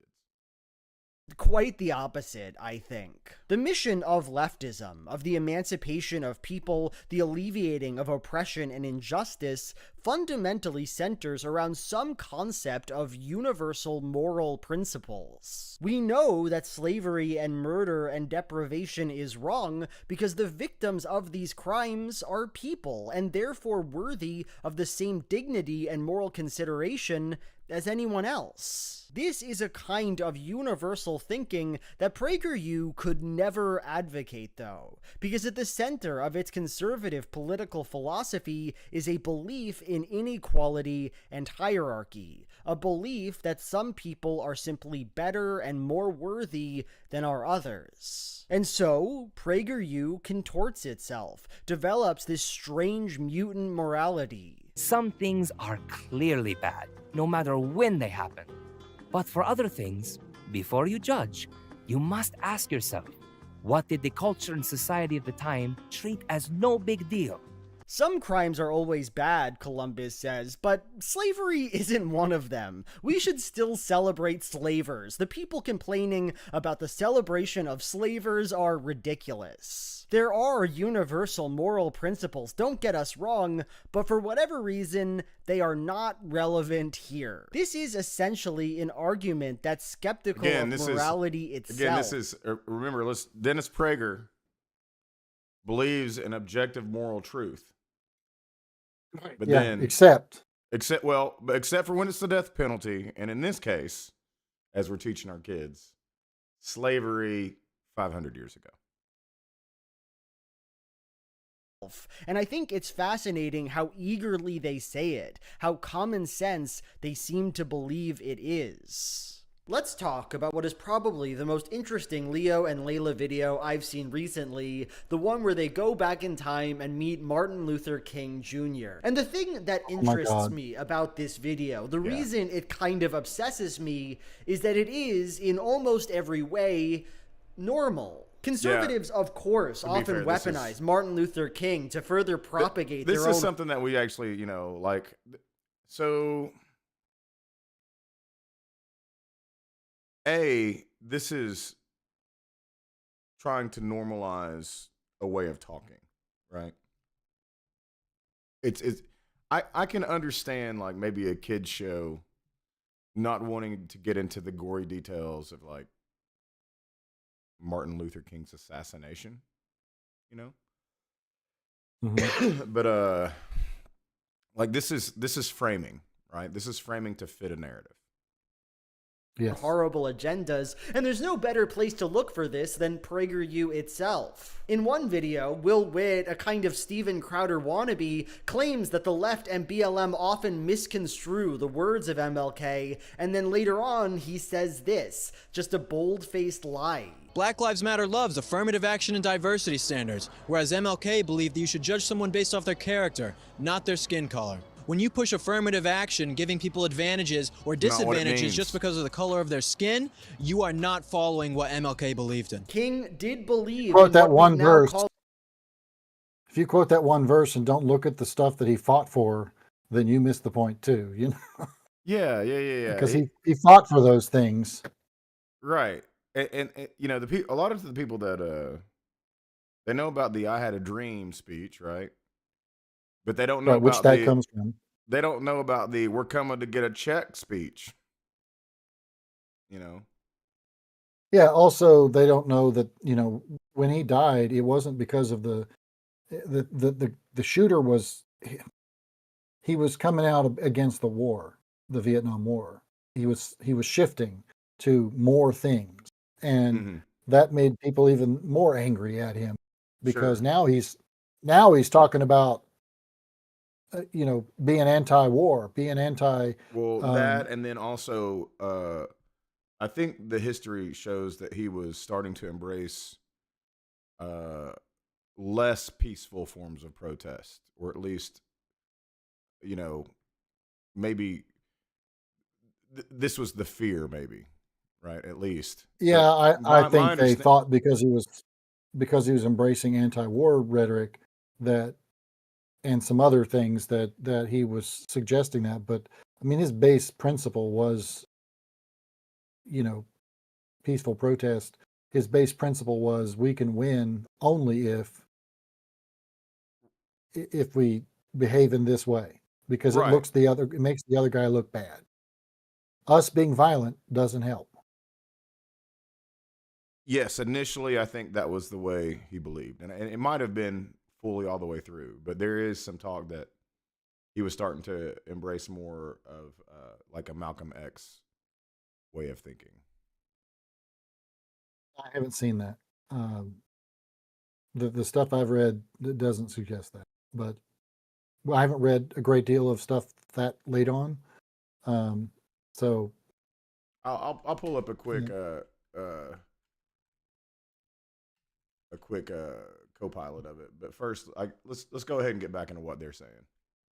Yeah. All affirmative action, saying that black people deserve special compensatory measures and that a society that has done something special against the Negro for hundreds of years must now do something special for him. The obvious goal here is to render MLK a meaningless figure who doesn't threaten or want to change the status quo of American racial politics. PragerU does something very similar in another video, Where Are You, Martin Luther King? In it, Jason Riley looks at a few times that King instructed black Americans to think about their own responsibilities and uses this to conclude that caring about racism today, thinking that it exists and is important, is against the message that MLK advocated for, which is, of course, ridiculous. But this video, the Leo and Layla one, it's not like that. Layla stood up for a student who was being bullied for her disability, and they go back in time and talk to MLK, and he stresses the importance of standing up for people, of helping the marginalized in society, and then that's it. The video ends. Whether an injustice affects just a handful of people or millions, this world needs brave people like yourself to act peacefully and stand up against them. This is all completely fine. It's almost good. And so the question on the table is obvious.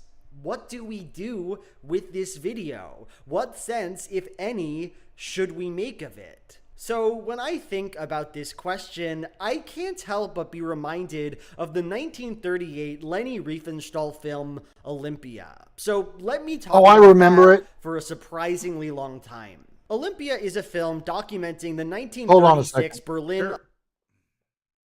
I just wanted to say he put the quote up on his screen, not their stuff, that came from the book Why We Can't Wait, and I highly recommend that book.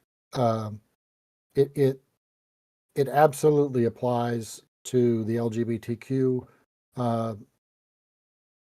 struggle in a way that Mirrors it in yes, a ways. race is different.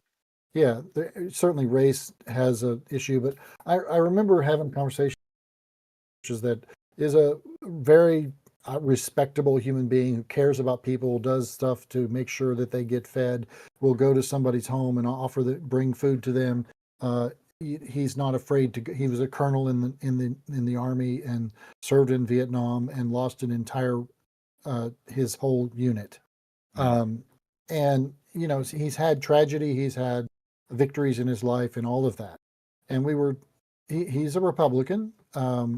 And we were having a conversation at lunch one day. There were other men getting together for lunch at the restaurant we were at. And then he and I were talking a little bit at the end, and he said, I don't have a problem with gay people. I just wish they would quit. And he poked me in the chest, I wish they would just quit pushing. And he didn't say this phrase, but he basically implied if they would just wait, this will work its way out eventually. And Dr. King's book, Why We Can't Wait, very much addresses that in a bigger way, in the sense of race in America. I would argue that this is like, maybe the blueprint for all progressive kind of movements, right? Yeah, you can't. If you're waiting, then it's not going to happen in your life. Well, right, and there's just the moral and ethical question of, why would you wait? Like to push for rights for, marginalized groups. So Yeah, I just think I just highly recommend that book. Cool. Anybody out there who's listening, Pastor Billy with a book recommendation. Olympic Games. The film was, of course, made under Nazi Germany, funded and distributed by the propaganda arm of the Third Reich. And here's the thing, on first pass, it's a really straightforward film. Olympia is about the Olympics. It shows people throwing javelins. It celebrates different athletes, different nations. And if I didn't know what Hitler looked like, the man they keep cutting back to, I wouldn't honestly think much about the movie at all. But if we want to understand Olympia in its context, if we want to be able to conceptualize this film as a part of the Nazi project, we have to engage in a different way. In the absence of weird stuff, explicitly Nazi stuff, we have to look at the parts of the film that seem normal. The first moments of Olympia are some of its best and most interesting. We begin the film looking at a number of Greek statues, and then they come alive. We see a number of naked dancers and athletes. We see a discus thrower evoking Myron's famous statue. Then we watch a German runner lighting the Olympic flame, tying the 1936 games back to antiquity and suggesting a kind of historical continuity. None of this is odd, right? The Olympics do come from ancient Greece, and the Olympic Games often remind us of this fact. But here's the thing, it's different when Nazis do it. Adolf Hitler and the Nazi regime was obsessed with ancient Greece and Rome. In its quest to understand the German identity as historically supreme, they tied the nation to antiquity. Hitler wrote in Mein Kampf of a racial unity between the Germans, the Greeks, and the Romans. Nazi scholars embraced the idea that, in fact, ancient Greeks were a Nordic people, that they shared a common bloodline with modern Germans, a bloodline that was now under threat by the verminous Jewish race. And this idea was broadly disseminated by the Nazi state. Hold on. Yes, Jessica. First off, hello to my wife. Yes, and Why We Can't Wait is the name of the book. And Martin Luther King Jr. It looks like Bubba Husky has found our troll that I blocked on the regular chat. That comes in and remember, he comes in, Wesley Curry II. So like Bubba is talking to a crazy person. Let's just say that. He is out there, that's for sure. Yeah, Bubba, keep going. Let's see. I would kind of like to see your one-sided conversation with Mr. Crazy Wesley Curry II.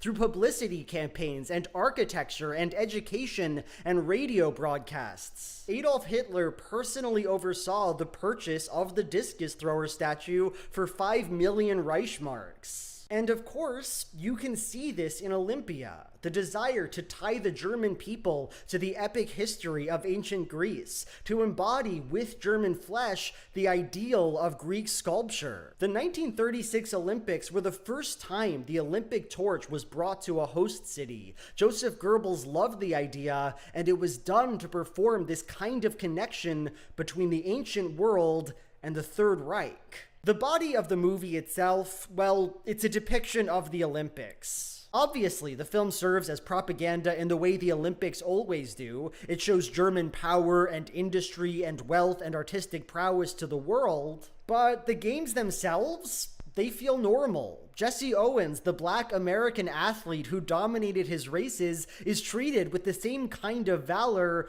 that anyone else is. But even here, I think it makes sense to interrogate what's going on a little bit. The Olympics can easily be appropriated as a celebration of racial difference and nationalism. It is, after all, an area where ethnicity is contested and performed and made physical. As two black athletes sweep up in their race, we can hear the announcer telling us the stakes of this battle. Zwei schwarze Läufer gegen die stärksten der weißen Rasse. Who will win? Who is better here, the white race or the black? This is not to say that the Olympics are inherently Nazi-esque, but that the logic of the Olympics can dovetail quite nicely with that of the Nazis. That the background customs of our culture can be used to serve heinous ideological ends. So, Olympia is not propaganda because it does disgusting things, advances the worst aspects of Nazi ideology. No, it's propaganda because it does things, communicates things that benefit the Third Reich. Okay, let's take a step back from Olympia and ask a question. Can we perform this same kind of exercise on the Leo and Layla video about MLK? And the answer is, yeah, we can. For example, we can point out that MLK is never allowed to present a solution. Like, he talks about how even after the Civil Rights and Voting Rights Act, there's still more work that needs to be done. Since you got those laws passed, why do you still need to be out here giving speeches? Because in the years since, I've learned that there is much work that still needs to be done. There is far more injustice in the world than I once even realized. But what work? What needs to be done? What is the nature of this racism, and how do we fix it? Looking at the way we generally teach King to children, this isn't strange at all. Most of the celebration surrounding him for kids is oriented around his I Have a Dream speech. Oh, tell us about the I Have a Dream speech. And that speech, while beautiful and important, doesn't tell us specific actions to take to make those dreams reality. Rather, it is unifying and general and personal. But when PragerU eliminates discussion of MLK's politics, it's different. It's different because they hate his politics, his anti-capitalism, his belief in redistribution and reparations. Society at large ignores King's beliefs, and PragerU uses this fact to hide their disdain for him. Or we could look at the framing device for the episode. Layla stood up for a disabled kid, went to Martin Luther King, and talked about standing up for people. Then she goes back to her time, and the problem with that disabled kid is solved. And all my friends said they were sorry to Haley and asked her if they can help with a fundraiser. We start this weekend. All right! The bullies simply realize their error and change. Yeah, that's how racism works too, right? They just realize their error. You have a fundraiser. Yeah. You sell brownies, and that solves everything. Yeah, so like again, this is it just reminds me a little bit of like the the I don't see color type stand. Like they want to be as vague, like I don't see color even though you clearly do, that's right. It's just a cop out. Like it feels like it should be something that's like, anti-racist, but it ends up being racist because it means that you are not willing to look at just realities. Yeah, I don't see color suggests I don't see the inequalities that are in our system. So because as the orange one is doing, if I wipe out any reference to the fact that women were able to accomplish this, that, and the other when they were being told they couldn't, if I wipe out the idea that somebody was the first black person to do something, or the first black woman to do this, or the first Asian woman, or the first, then if I wipe all that out and we're a merit-based society, that's BS. And you go back to the argument I remember my father stuff in Oak Ridge, where he was saying, oh, well, this affirmative action stuff means that I can't hire the best people. And I'm like, no, that's not what it means. It means you're expanding the pool of where you get your people. Right. You and I both like baseball. I don't think it's fair to compare Babe Ruth to players that since Jackie Robinson started. I think it's fair. Babe Ruth did not face some of the best players in the world. Okay, I see what you're saying. Affirmative action wasn't available, and white supremacy was the thing in baseball at the time. And the concept was the best players in baseball are all the white ones, the black guys and the guys from Cuba and the Hispanic ones. He didn't get to face off against those pitchers and whatnot. Yeah, right. Satchel Paige would be, was one that. I'm gonna clarify what I mean when you say Babe Ruth. I think only Babe Ruth. Right. Okay, I get that. Yeah. That makes sense. Babe Ruth was like Wilt Chamberlain. He bedded 20,000 women. Well, no, I mean he probably did, but no. What I mean is he was so ahead and above, like physically and like even numbers wise, like nobody compare. Nobody can. It's not even close. So like, if you were to say, can you compare Babe Ruth to the modern day player? I think yes, Babe Ruth, but like the second best player, no. You know what I mean? Like, well, so an interesting stat, just for those that don't care, in baseball today, batters do not face pitchers as many times in a game as they did in the time of Babe Ruth. Pitchers finish the game. They pitch 200 pitches, that's fine. Yeah, their arm falls off, whatever. That's just part of the game. Yeah, didn't matter. Yeah, so the thing is that if you look at when Babe Ruth hit most of his home runs, just take the 1 year he hit the most home runs. When he hit those home runs, he hit like more than 50% of them facing a pitcher the third and fourth time in the lineup. Right, yeah. When Aaron Judge broke that American League record for the most home runs in a season for the New York Yankees in a stadium built to match the other stadium. When Aaron Judge did that, he faced one pitcher 3 times in a game. One. Yeah. Max Scherzer. So he was hitting all of his home runs in the first and second time up. And statistically, pitchers all throughout across the board, hitters on average hit at a better average and for more slugging percentage, the more times they face a pitcher in a game. So we're a little bit off the subject again. Somehow we're talking. So anyway, the point is making that what Dr. King was always fighting for was justice. Right. And justice does not mean a merit-based society in the sense of what is being proposed by the Orange One. Well, and also justice means fixing some of the inequities that are there. Right, and what that means is affirmative action, right? Yes. Yeah, so like I think that there's people out there that they see affirmative action. Sorry, I just read Bubba's comment. Yeah, Bubba's dealing with Mr. Wesley Curry II, who's basically the YouTube equivalent of a street preacher. Which is it was fun for a little while when he would join our chats, but Bubba's dealing with that. So what was I saying? We're talking about Martin Luther King. I wish I could rewind what I was saying. Yeah, I was distracted by the Bubba comments. Justice. Yes, means affirmative action. Justice means affirmative action. It doesn't mean like now that we have decided that this activity that we did was bad, we should just stop and nobody does it and nothing is done. Right? Like so. Right. You don't get to play Monopoly.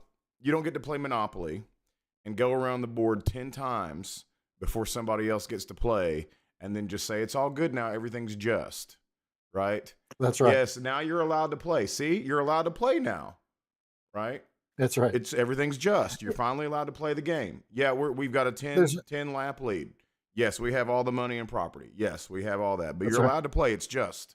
No, it means justice means affirmative action, right? And it means equity. Yes. It means equity. And again, Dr. King, one of his other famous speeches was, "We're coming to get a check." You know.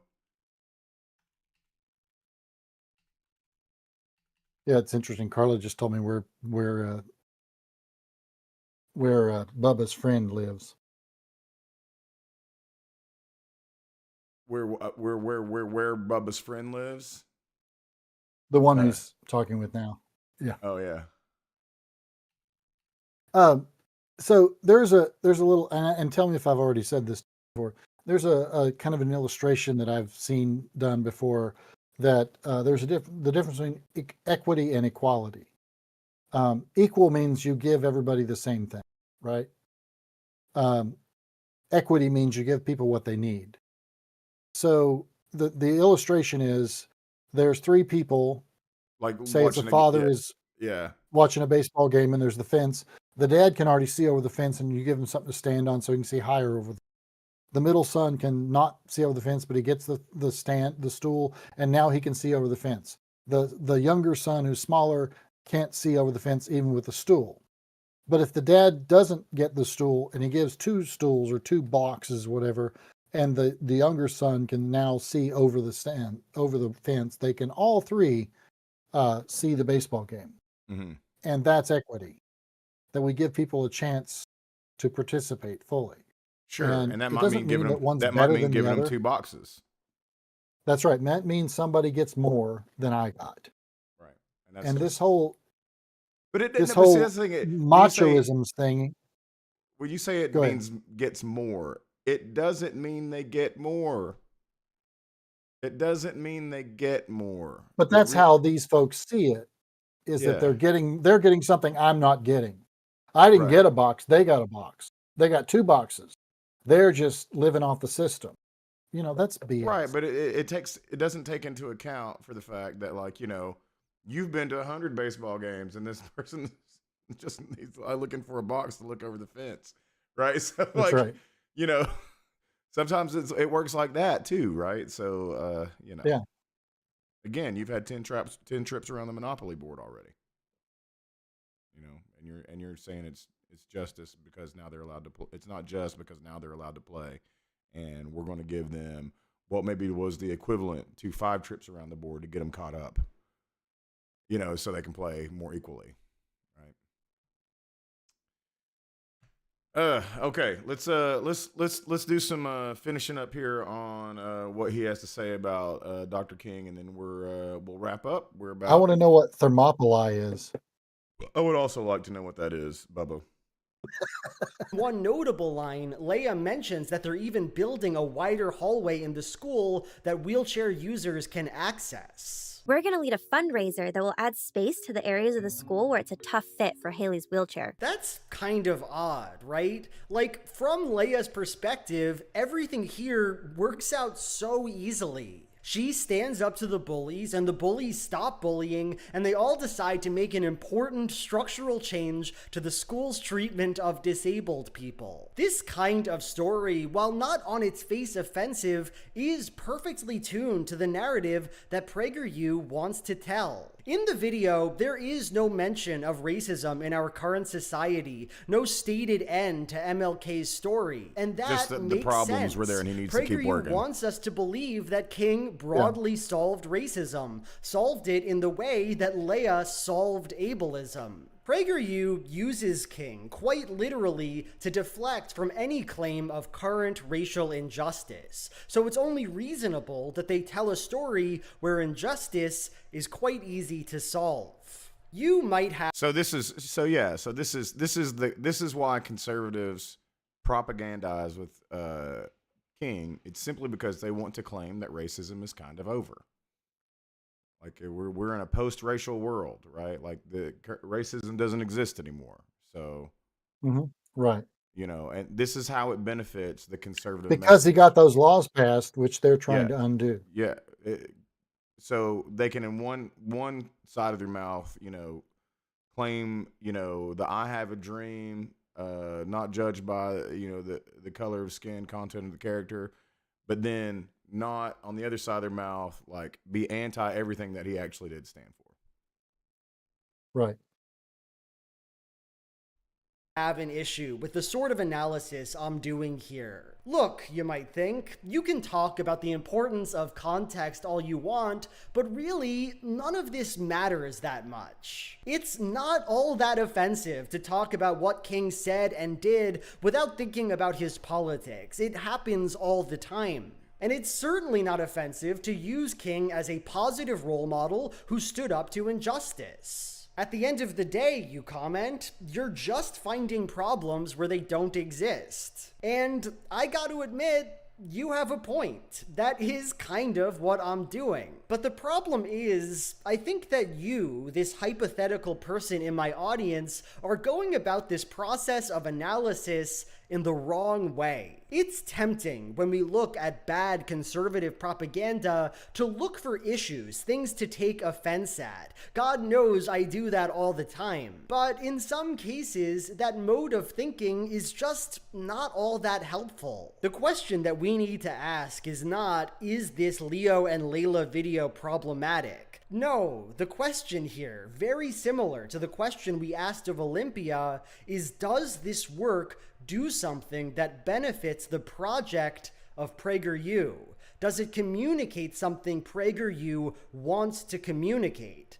And the answer is yes. Sure, this Leo and Layla video could have been evil in the way their other MLK videos are evil. It could have lied about the man's politics, claimed that we betrayed the message of King, whined about how we still talk about racism in 2023. But that, I think, would have been counterproductive. Invited into this video a dissenting opinion, told the audience that some people disagree with their conclusions about justice and oppression and MLK. This is a video for children. They don't need to prove their point or argue with the opposition. All they need to do is produce a version of Martin Luther King that does not confront conservative ideology, that does not challenge the lies that PragerU tells about him. And so, they produced it. And that's kind of it, So they get to co-opt something, do a little hero worshiping, and then, even though they stand opposed, they get to, claim it. And, this is how propaganda works for young kids. Yeah, and it also works for indoctrination. Yeah, but it also works for adults because, see, there's that kind of narrative too. But this would be more like the coerced indoctrination, right? I agree with that. I'm not arguing with that. I agree 100%. Like if a parent's putting their kids in front of this, now it's, again, as Big Joel here is saying, on its face, a lot of this is kind of like harmless stuff, You could do worse than pointing kids to Martin Luther King, but the question is like, why doesn't it do it with, like, more deep context? Why does it do it in a way that, like, you can still fit like a white supremacist message in? Right. Yeah, I think what I mean by that, it also works on. Think about it. Who's watching this with the kids? Yeah, And sure. It becomes confirmation bias too. Yeah. Yeah, it's confirmation bias for the adults. See, Martin Luther King was right. Mm-hmm. These people, these liberals. I stand with Martin Luther King. These liberals are the ones that are evil, right? Yeah, they're wrong. They're wrong. Although, of course, all of the King family has rejected this stuff. People that knew Dr. King and worked with him and all that have rejected all this crap. Because you read one speech that he gave 100 times doesn't mean that you know Dr. King. All right. Well, I think I did look up the Martin Luther King and Malcolm X, like his stances on that. And yeah, it was just more, like as you said, you mentioned anti-war, but also anti-capitalism, and the one thing that Washington did not want to do is give a check, and Right. when I say, and this goes to affirmative action, so. But I think we Well, can. If you got some and when he talks final about race, comments. so when Dr. King talked about race, he that wasn't meddling. That was okay. I see why you want to offend that, but now you're going to meddling because you're talking about our policies in Vietnam, and we're talking about our economic systems, and we don't want you to mess with that stuff. Right. My comments are that very much like probably the story of Jesus, where the government said, "Hey, you're getting a little big for your britches, so we need to end it." that's right. That's right.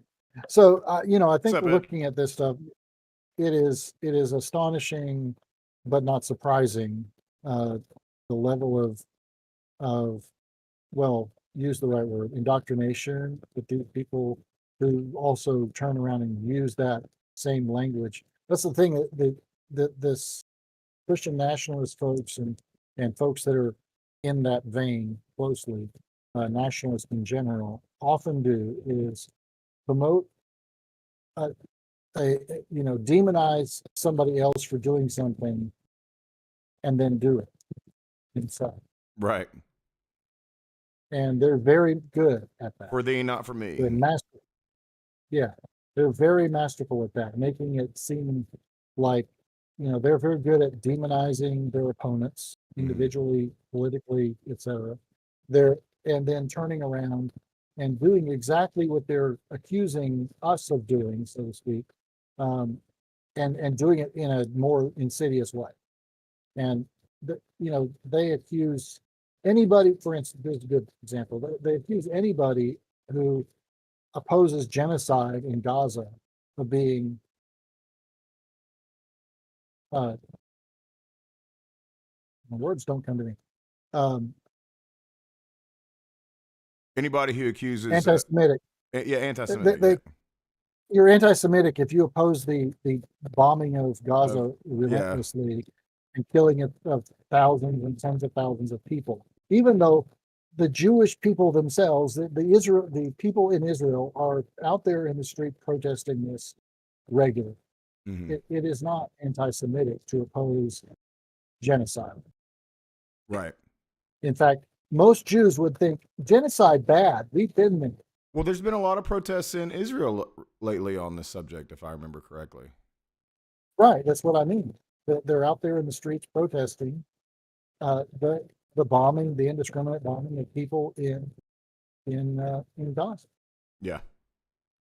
And the latest big protest was really about trying to get the 50 or so hostages back. That the government's not doing that. But this Zionism idea that Israel is, the key to